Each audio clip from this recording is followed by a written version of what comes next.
All right, eighth graders, we wanted to get a chance to talk to you all as one group so that we can make sure that everyone's on the same page with some things that we've noticed lately that have been a problem in eighth grade. We want to make sure that your spring semester of eighth grade is the best that it can be, and in order to do that, we need to make sure that we're all on the same page. We also have a lot of new students that have come in either back from digital learning or just new to Freedom, and it's just a great time for us to go over some of the most important rules with you again. So make sure you're sitting up, phones down, listening, paying attention. Because if you're not, and you commit some of these offenses, then you're going to have to suffer the consequences of it, and we would love to avoid that altogether. As a whole, we have said repeatedly this year that this is the best eighth grade group we've ever had. But lately we've seen some slipping in some of the behaviors, and so we want to ratchet that back in so that we can keep going and make the rest of this year very enjoyable for you before you head off to high school. So first of all, let's talk phones. You are not allowed to be on your phone unless it is a build activity or you have gotten express consent from your teacher. You're not allowed to be on the phone in the hallway. You're not allowed to have it in your hand. You're not allowed to have it out just walking around or waiting for your teacher to get started with the lesson. Unless she or he has told you that it's a build lesson, your phone needs to either be in your lunchbox, your backpack, or your pocket. All right, so not out on your desk, away until you're told to get it out. You're not going to get a warning to just put it away. If you have it out when you're not supposed to, you will be losing points for either misusing build or for having your phone out at the wrong time. The other thing that's a problem when it comes to phones is earbuds. We do not want to see your earbuds, not one, not two, not hanging from your neck, nothing, unless you are in your classroom and you are doing an activity where you're either allowed to listen to music or you need to listen to whatever the lesson is or video or whatever the case may be. So not hanging around your neck, not one in, not hood up with one in. We need you to, as you're in the hallway, be able to hear if there are instructions, and you having your earbuds in or headphones on just become problematic. So hear me clearly. No earbuds unless you are in the classroom and you have received permission to listen to something using your headphones or earbuds, okay? Water bottles, just a reminder that they have to be clear and you can only have water in them. If you have your water bottle and it's not clear, your teacher will take it away and give it to you at the end of the day to take home. So that's an easy one. Just remember, clear water bottles, water only. Going to the bathroom. We've had some problems in the boys' bathroom, and I'm sure that all of your teachers have talked to you about that. But if those problems continue, you're going to start getting escorted to and from the bathroom. So that it is a ridiculous waste of time to go in there and fool around, mess with the paper towel holders, spend time in there TikToking or videotaping or whatever the case may be. You do not have the time to waste. We've already lost 2 weeks of in-person instruction. We need to make sure that you're in class as much as possible.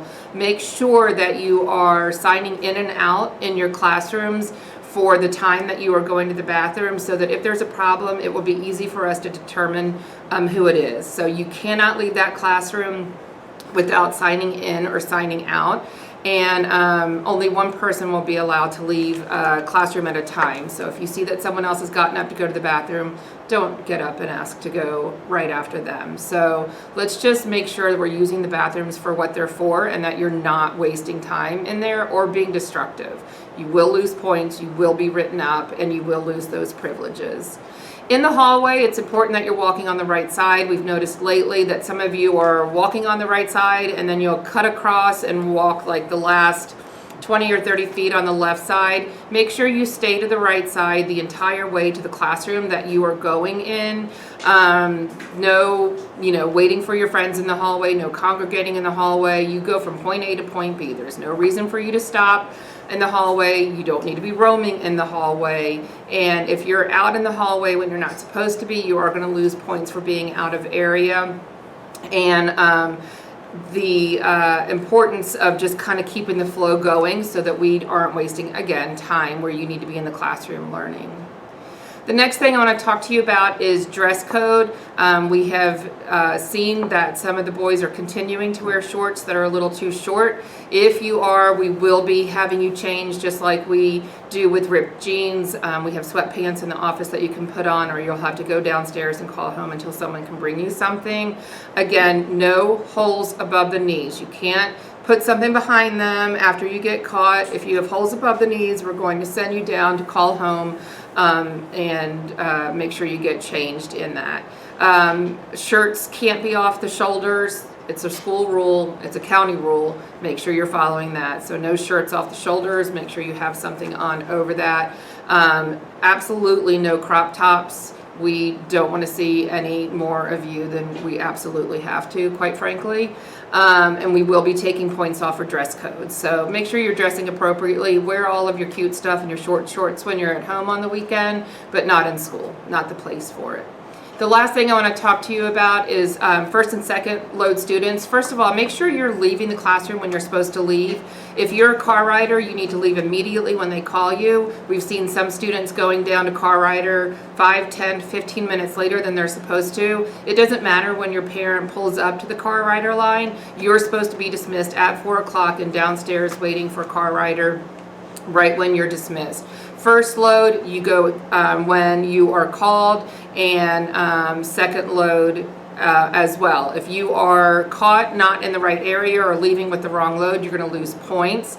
You need to make sure you stay in your 6th period class or your last period class on block days until it is time for you to go. You're not out in the hallway, you're not hanging around the doorway. Stay in your class until it's time to go. We don't want anyone in the hallway during that time, because all it does is give you a chance to get in trouble, and we're trying to avoid that so that we're not losing any class time with you and you're not having to face any consequences that are unnecessary if you just stay in the classroom.